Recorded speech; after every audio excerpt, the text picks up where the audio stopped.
look the stone holding the balloon down, and then you have the wooden matchsticks, and then you have the rose petals underneath. We have beautiful, beautiful skyscrapers. We have beautiful homes. Architects, inside and out, can be so, so beautiful. Something that people can easily admire. We have beautiful clothes. And very, very, very touching shoes. Wonderful ties. And even glasses, spectacles on faces. We have so many beautiful automobiles, and even very, you could say, quite touching toothbrushes too. We have beautiful walkways and hallways. And such doors, so old they can be, but yet how the old doors speak much more than the new doors of today. And we keep looking for perfection. And we keep hunting for it. But we only look for it in our little bubble of what we create, thinking that we can create such perfection and such beauty. And we're always dishing out, pulling out so many different ideas, and always trying to find new theories and new ideas that never walked, that were never heard by any pair of ears, and thinking that it is something so special. In the nature, once you really think about it, it is in the nature that is always, always, it is not perfect, but in the nature it is perfect. And no matter whether it's a little gust of wind, or someone kicks it, or some little animal or human being is walking or running, and separates two little stones from each other that have been lying there for thousands of years, and the two stones have been separated by a meter or so. And when you have the eyes of your heart to see, not of your mind, when you have the eyes of your heart to see, that even though these two stones have been separated by a simple kick, maybe they were shoes, or maybe they were hoofs, or maybe they were paws, or maybe it was the edge of a leather or moccasins too. That when you see from your heart, you will see how beautiful and perfect that these two stones still are. As it is for every grain of sand, as it is when the fall comes and the leaves start to fall, and just a little wind separates it from the tree itself, and landing so far away, very gently the wind carries it. And the species of those dying leaves, so far away from its mother and its home. And when you look from your heart, despite the pieces that are there, you will see that they all are in perfect unison.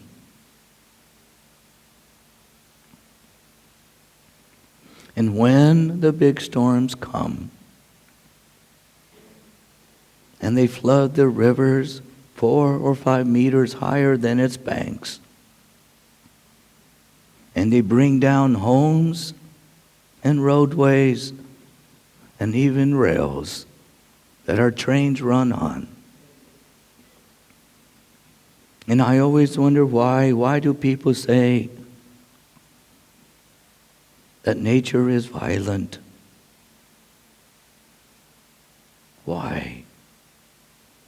And they put it on and plastered it all over newspapers.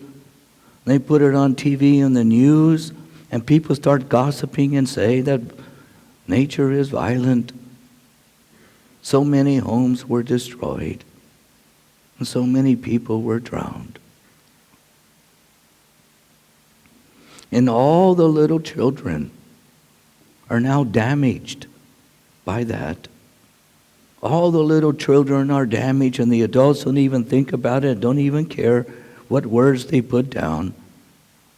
They just want sensation, just sensation, just sensation to make more money and to sell.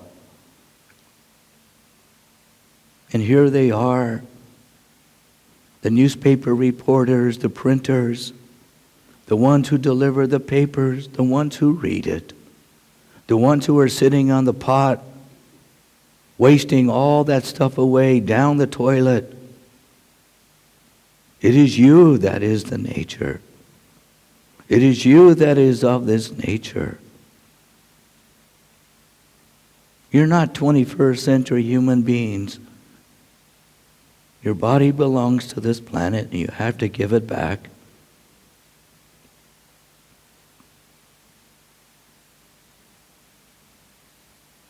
And then to see, and then to give it a whole new picture of this planet, of the enemy, nature, and to call it violent. What in the world have we done with ourselves? We're supposed to be great thinkers. We write great books, so we think. We plaster ink of so many letters and words all over the place, and we praise ourselves with all sorts of degrees. And then we call nature violent because it upset us. It destroyed my property.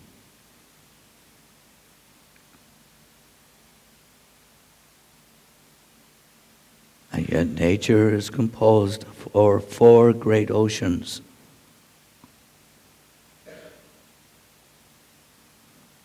But basically, maybe we're just concerned about what we own and what properties we have and maybe what little we have. And here we have the eyes to literally see and encompass infinity in such a way that not even a telescope can match what we see.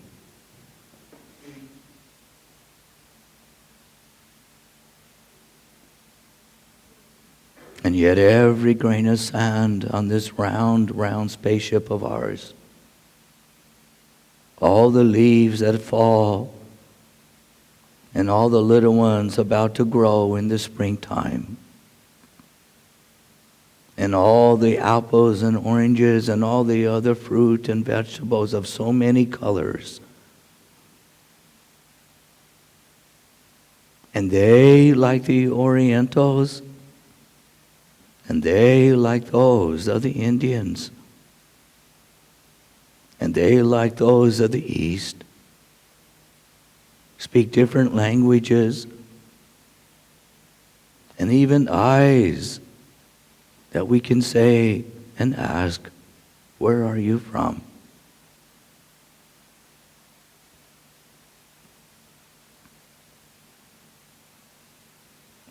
And yet even the banana peels lying about on some sidewalk,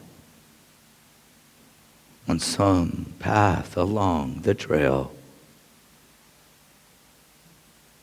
And if you wish to see from your heart, you will see the circles, the divine circles, the little tiny, tiny little circles and the great wide band of circles. How they literally touch everything, literally everything on this planet. And all the molecules of the waters of the oceans and lakes.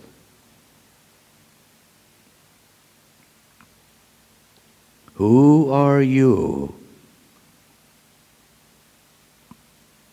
Who are you, the mender and the sewer, with such great thread and the needle that you have, that you literally bound and tie every aspect of this universe together with silver thread? Who are you?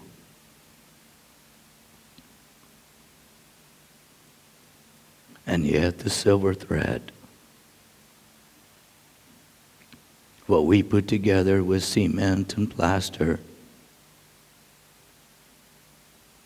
the silver thread cannot touch it.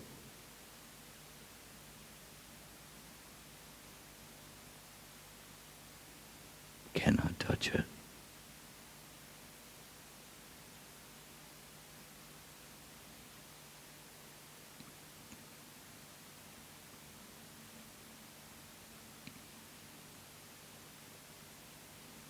Who are we to think that we are the masters of this world simply because we can shoot guns and simply because we're the ones that have the guns now?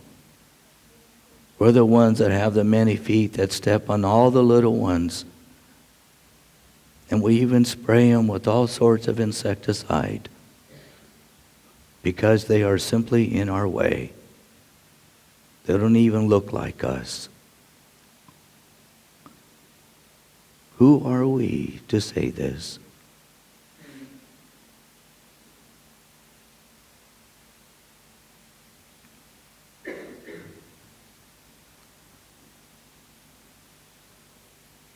When we are not any more special than the spiders and the ants. We are not any more special than the fishes of the sea and the birds that fly.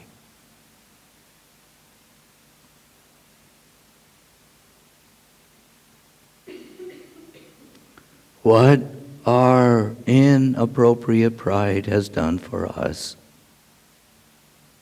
How we clap and clap and clap for those who are the winners. And why don't we clap for those who are starving? Simply because they don't. Simply because they don't entertain us.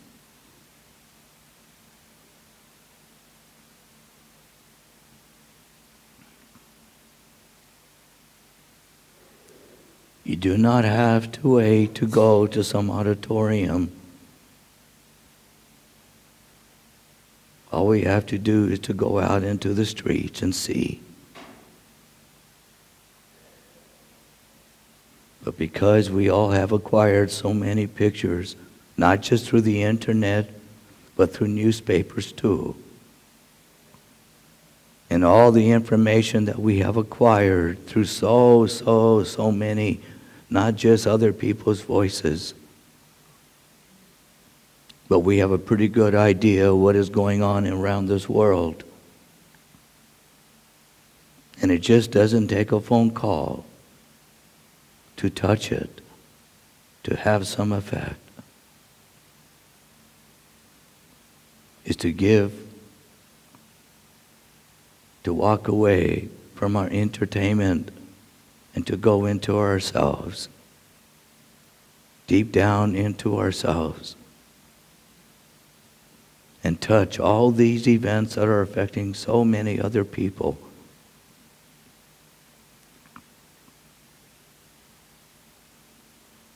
But because they are not in our sight, they are not in front of us, We have the means simply not to care so much.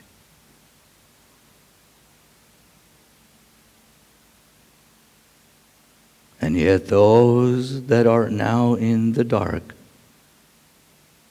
those are now whose stars are above their head, on the other side of the planet,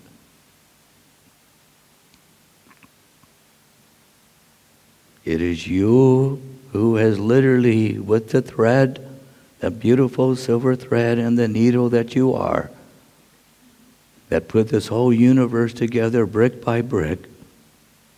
And it was put you together cell by biological cell, the billions and billions of you that are plastered all over your face to allow yourself to give yourself not only to consume food, but to smile and frown and laugh too.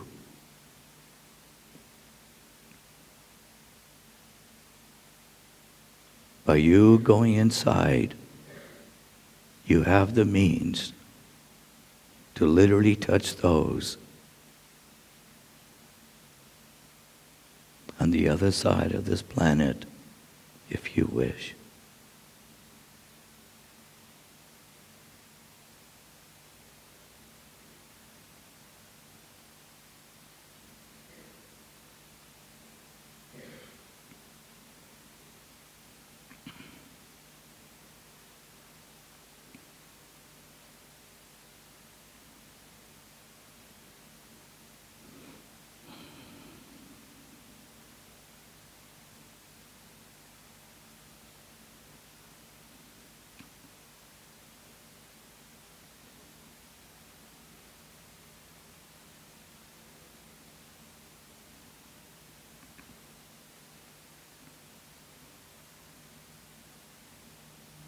We are literally walking nature, literally put together, not just by 2,000 years. And why do we lie to ourselves and to our children that this is the year 2009, when it is countless millions and millions and millions of years?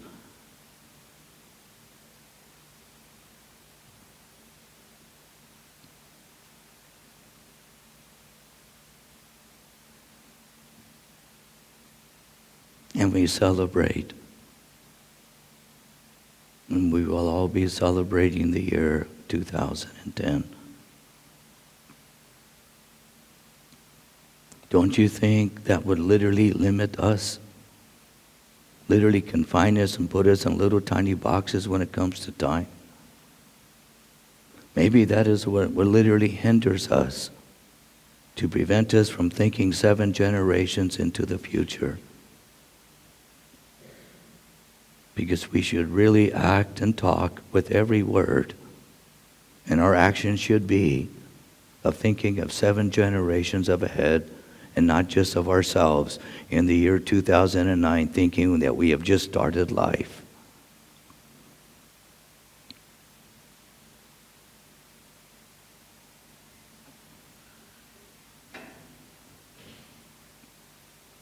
We have the ancientness in us. Even though you may be the age of 18 or 12, so fresh you are, but the ancientness is still lying within you. A DNA that has been running through so many mothers. A DNA that has been running through so many millions and millions of years. And that is the ancientness within us.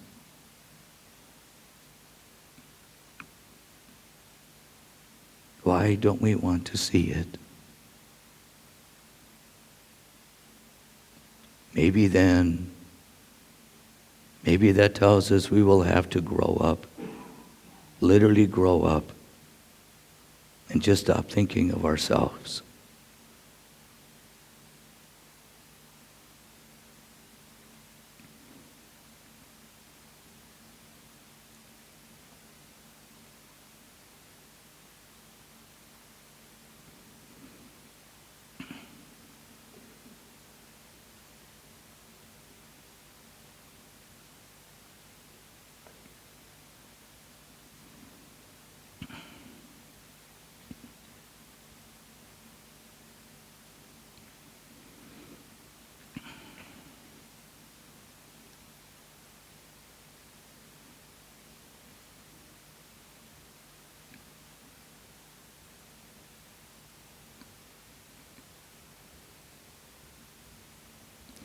the great, great, great, great, great, great, the great, great, great grandmothers and great, great, great, great grandfathers are lying there inside of you. And very funny thing life is. When we find ourselves so exhausted and so tired, why do we get so irritated? For that is the time to literally feel the ancientness that literally lies inside of you.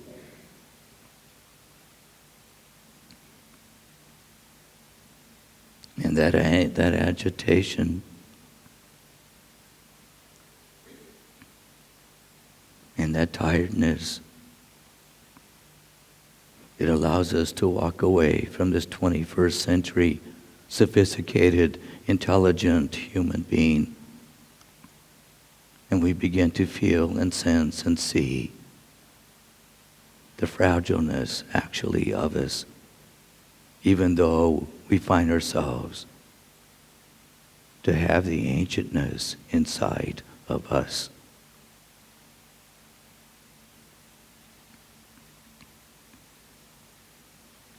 Human beings, ants and spiders, fishes and birds too, a paradox we are. Such a beautiful, beautiful paradox, but difficult to unlock. And yet we try to entangle it and try to control it, and we hope that we can even sell it to make more money.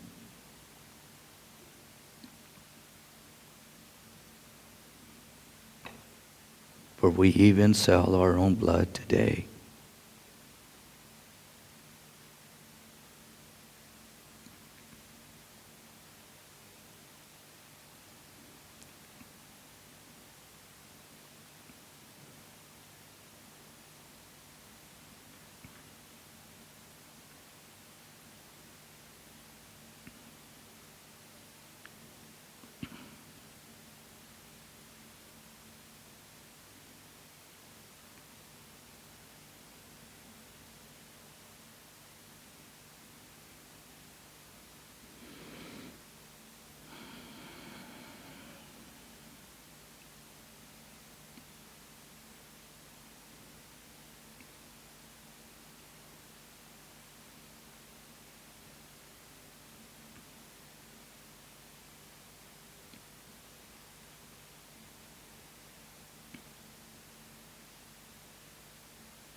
So what to do with the pebbles? What to do with all the grains of sand? And how do we tie all the seasons together that they make sense to a 21st century, highly civilized human being?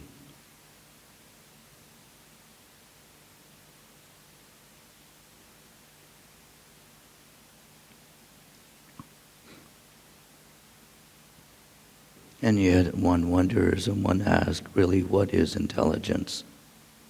What is it really? We clap and give awards to people who have IQs above 170.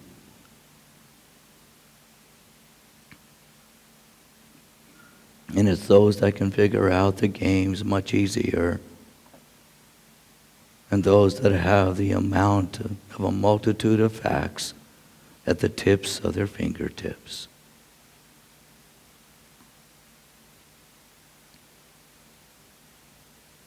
But I tell you, the greatest intelligence of all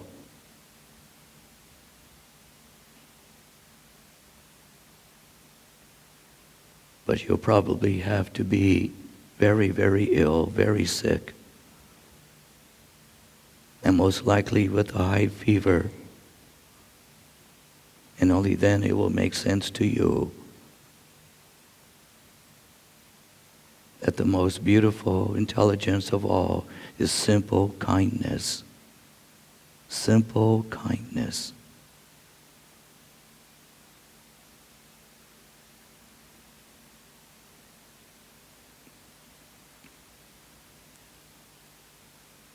And with a high fever, a high IQ is meaningless to you.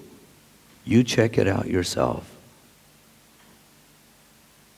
But what will matter to you is simple kindness at that stage.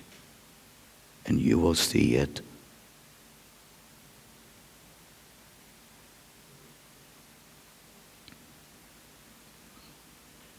As it is for those when we find ourselves weary and very weak with our emotional self, that we can even be very, very kind to ourselves.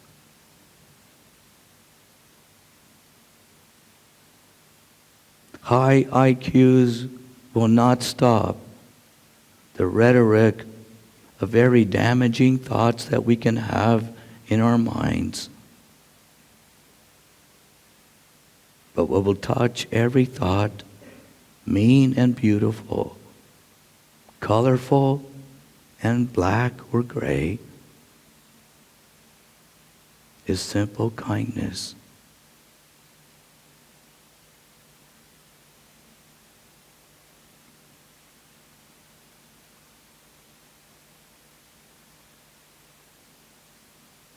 And you will also see, when it comes to time to literally pass away,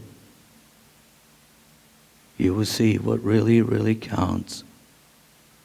It is not the high IQ of 197, but it is simply the kindness that can be so, so soft and quiet.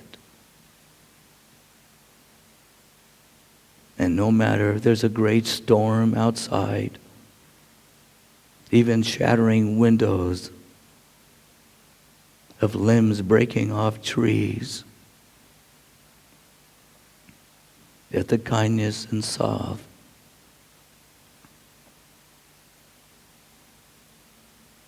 in every little speck of sound, you will see what really has counted. Every step of your life, every day of your life.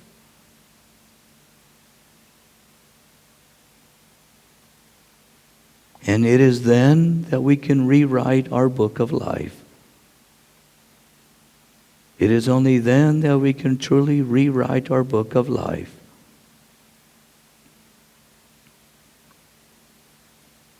And scratch out and get those very big rubber erasers and erase those and realize those that you hated and disliked and ran from, you actually had love for, because you can see it in their heart. High IQs will not take down Berlin walls that we build inside our hearts and our mind.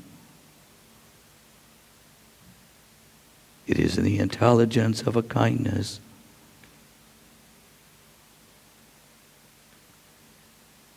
That walks through the walls.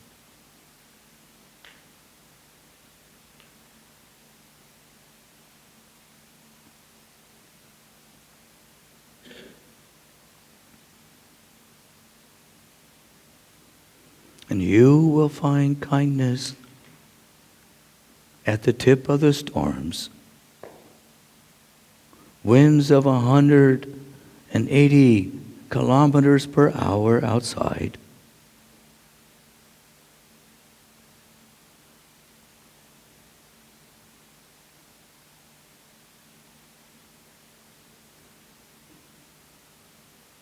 And once you put your face in the winds, and little twigs, even little insects bouncing off those beautiful cheeks and foreheads of yours and messing up your hair, your beautiful hairdo.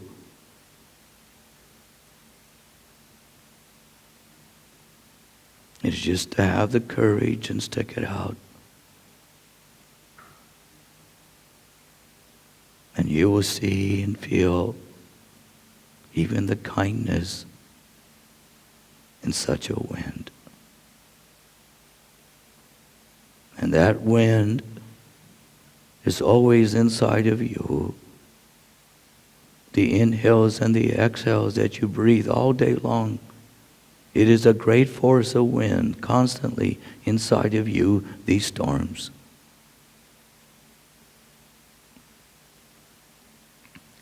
As it is for the rivers, the gauging rivers, sometimes a great force from head to toe.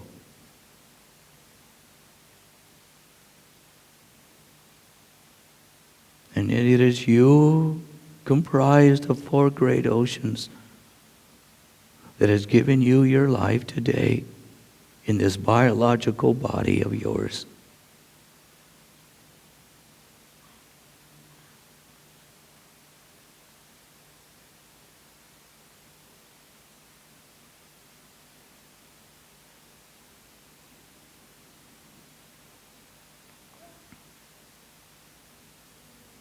For you are biology. Call yourself a person if you will. It's nothing but an agreement. There's no reality in that. For you are biology, a very intelligent biology. And if you have forgotten, go watch the children coming out of the womb of mothers, and you will see no fear in their faces or eyes.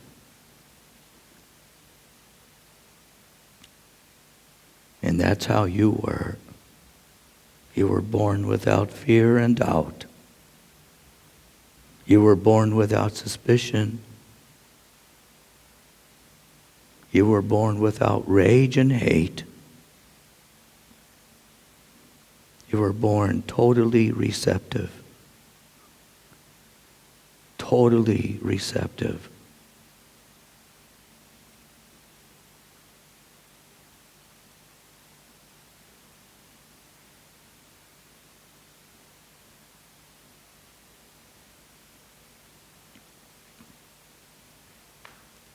And this is how we should leave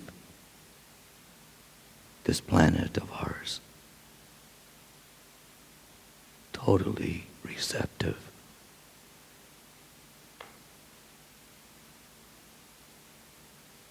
To surrender to the ancientness of time. And we give it back to the earth.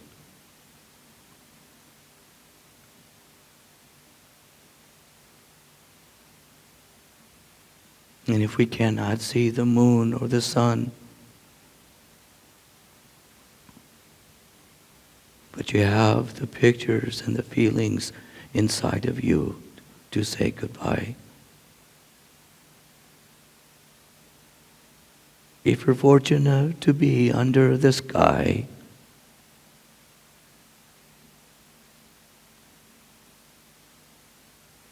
without even moving your lips, you have the means to say goodbye to the stars above.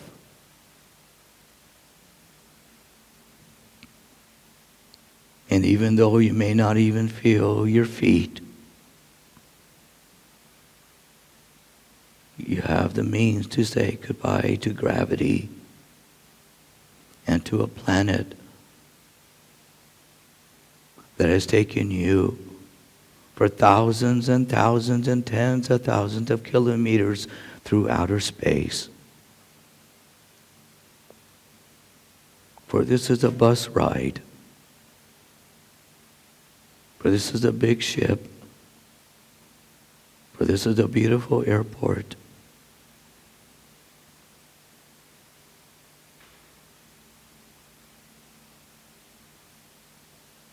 And you must ask yourself, what in the world have you done with this time? With this very, very rare time.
These 4 matchsticks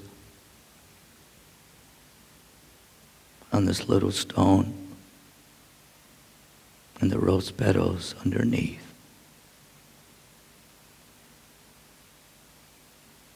How we love to mimic and put the nature in an artificial building. And the cleverness of us, but it's such a beauty that really speaks to us inside that we have this, that we have the lightness and the joy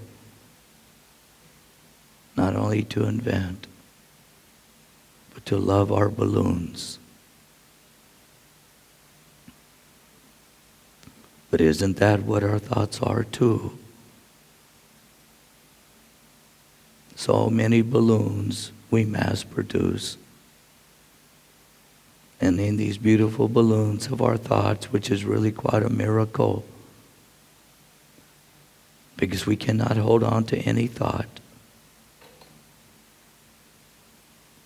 And what encompasses inside each balloon? The charge of a beautiful word, the charges and the pictures in there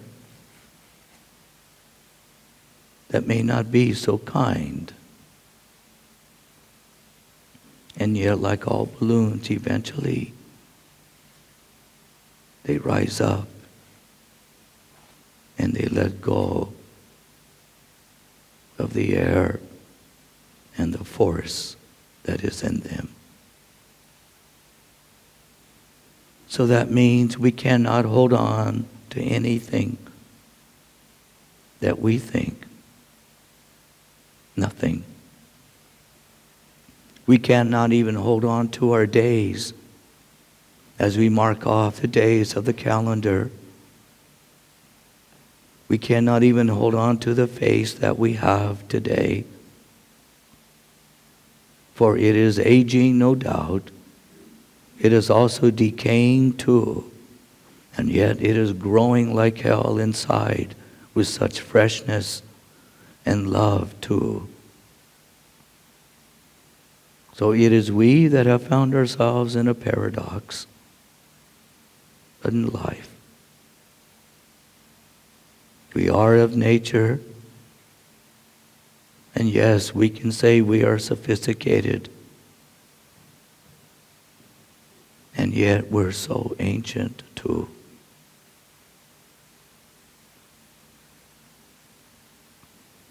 You do not need a landline or a cell phone to connect with yourself inside. Your biological body already is. And the battery that our body is, they're all usually pretty good. And they stay very much up to date.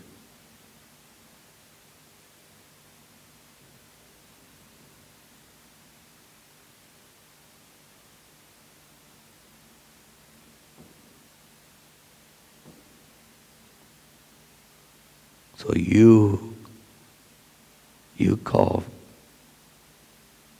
that ancientness inside.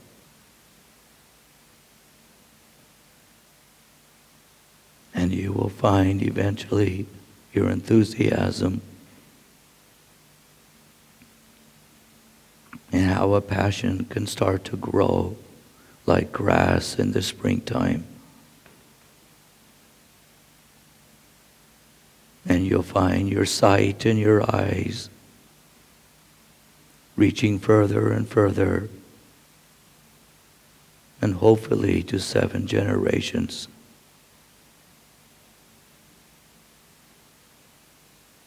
And without even studying in books, you will find the words will come to you. Without even wishing so, you will find your actions so of 7 generations ahead.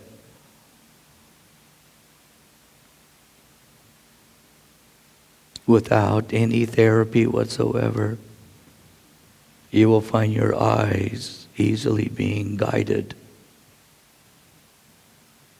to what can touch, what can affect 7 generations ahead. And the me, myself, and I will start to disappear inside of you, for that is an illusion within itself. And me, myself, and I, you'll start to understand why so much confusion and why things did not go right for you. Now they will make sense, because everything in life actually makes perfect sense. Perfect sense.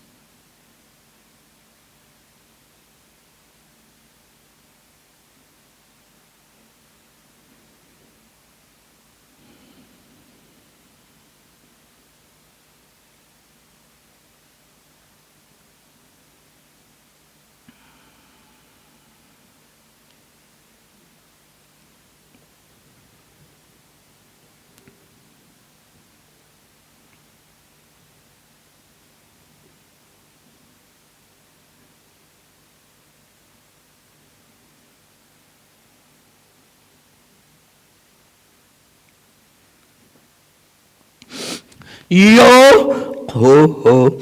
Ooh.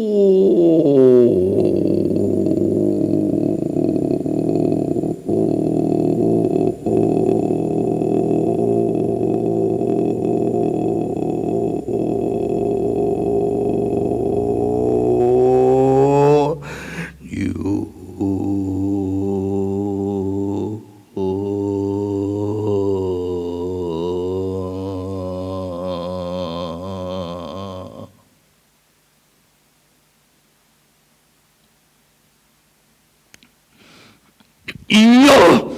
Ho ho.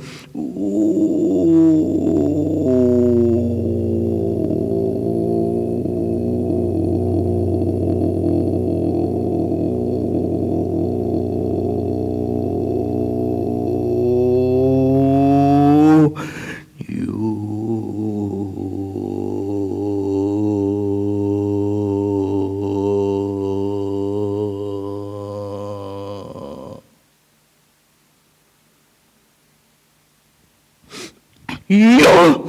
Ho ho.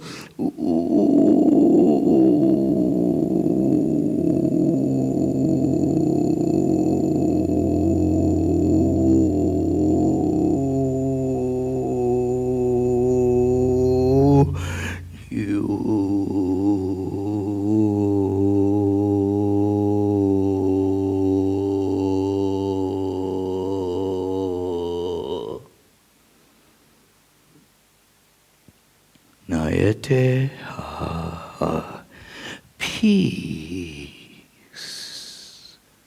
to your mind. Nete peace to your heart. Zen peace to your life.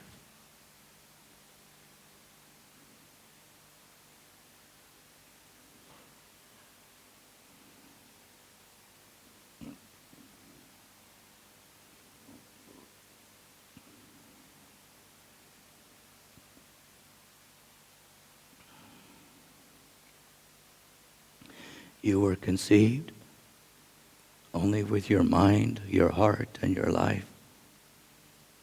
And then you were born only with your mind, your heart, and your life. And then you live the rest of your days and you only leave this planet only with your mind, your heart, and your life.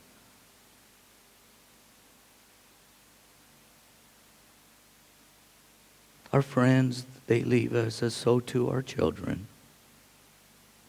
Our wives and husbands and grandpas and uncles and aunts too. They all leave us.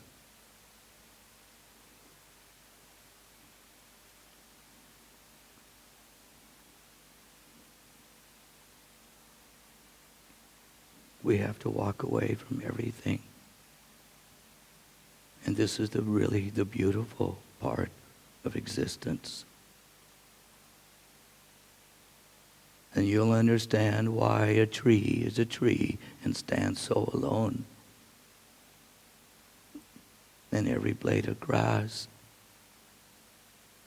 and even the apples and oranges too, and all the stars above.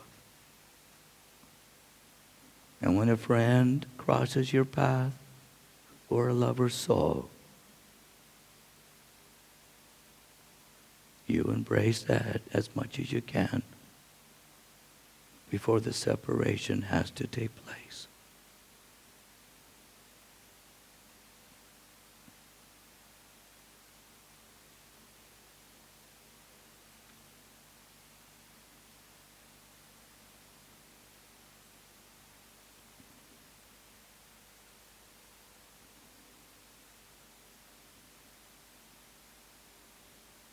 And you will find your mind so much more peaceful, because your mind definitely knows, no matter how ignorant or how mean or how beautiful you are, your mind knows that we cannot hang on to anything.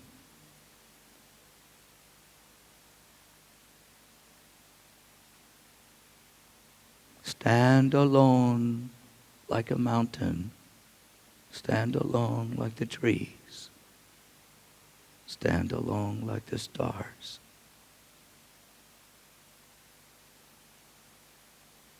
And so peaceful your mind will become.